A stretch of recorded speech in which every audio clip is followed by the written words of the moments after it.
Democrats have really pushed this idea that it's okay as a parent or caregiver to be using hard drugs around children, and we don't want to tear families apart, which is a horrifying idea to begin with. But anyone who thinks rationally knows what that will lead to. They knew that it would lead to this. A stark increase in the number of children who are dying. This segment is brought to you in partnership with our friends over at Future 42. Turn your frustration into action at future42.org. Make sure you sign up for their newsletter to be alerted to opportunities to do just that. So the numbers have gotten so bad when it comes to these children under the care of DCYF overdosing on drugs, that they've had these like special meetings to try to figure out, okay, what do we do about this? And it's just sad. These meetings go on for hours. And there's nothing meaningful that comes out of them. It's like this should be an absolute state of emergency situation. When you look at the numbers, and they get worse and worse. We talked about the latest numbers a few weeks ago, and now there's even more out that show the direction is heading. It's disgusting. It's horrible. We could have 3 times more children die this year under the care of DCYF related to drugs than last year. In the first 6 months of 2025, this is according to the Center Square, 92 children in Washington were killed or nearly killed. 90, you guys, 92. 92. So again, if you look back at 2020, for the whole year in 2020, 28 died or nearly died for an entire year. Now in the first 6 months of 2025, it's 92. One is too many. 92.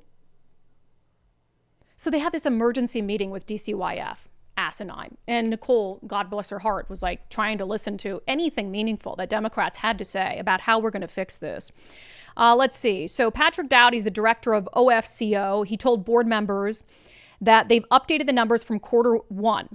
So Q1 was even worse than they initially thought because they had all these cases that were pending, trying to get to the bottom of what happened.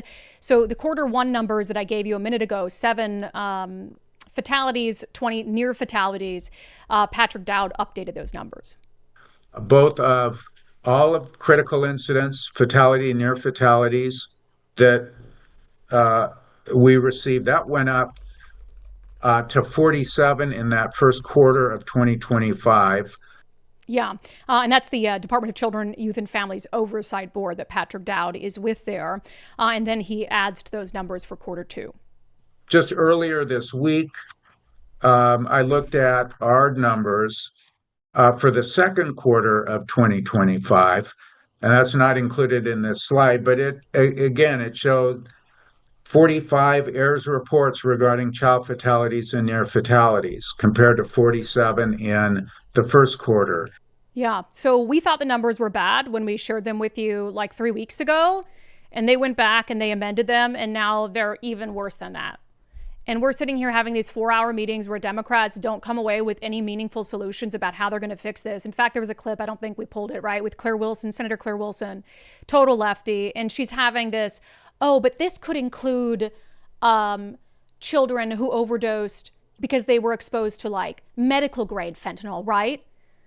As if that would make it any better. I don't care if it's a child who overdoses and they're supposed to be under the watchful eye of DCYF and they ingest a fentanyl pill that a doctor prescribed versus some fentanyl that their parent got off the street. The result is the same. It's essentially the same thing.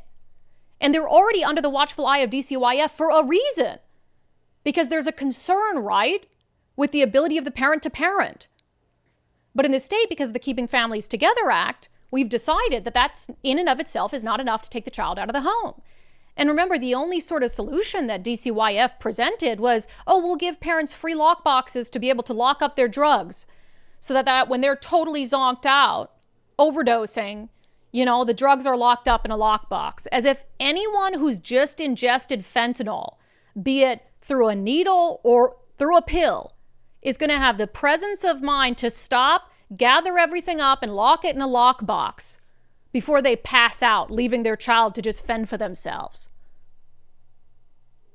And there were efforts. I mean, this trajectory has been obvious. The trajectory has been obvious ever since the Keeping Families Together Act was passed. And there were a couple Democrats who were with Republicans this past session saying, hey, hello, do you see what's happening here? Children are dying. Can we fix that this session? Can we make it so that judges have more authority to remove these kids from the home temporarily? Can we make that this session? No, Democrats are like, we got other things to do. We got rent control. We got to get pay for our striking union workers because, they fund our political campaigns. We got to, improve reparations programs for people of color.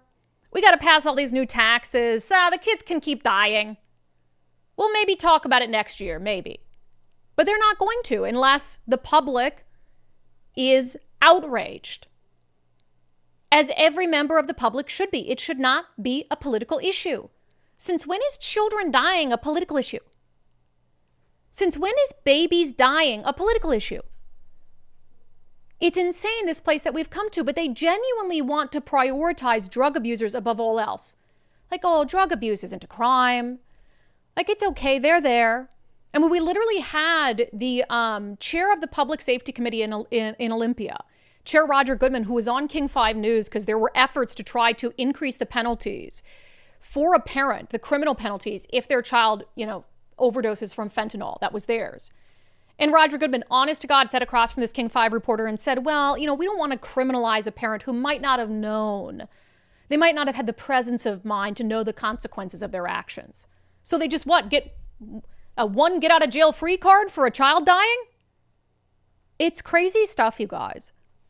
And at the same time this is happening, we've got the governor of the state of Washington who's defunding a pediatric care facility that takes care of drug-addicted babies. It's almost as if they want these babies to die. What other conclusion am I supposed to come to other than they want these babies to die? Because you're looking the other way, even when the numbers are skyrocketing, and then you're defunding one of the only facilities in the state that specializes in making sure children born drug-addicted live. That segment was brought to you in partnership with our friends over at Future 42. Turn your frustration into action at future42.org. Make sure you sign up for their newsletter so you can be alerted to opportunities to do just that and get involved in trying to right the ship here in Washington.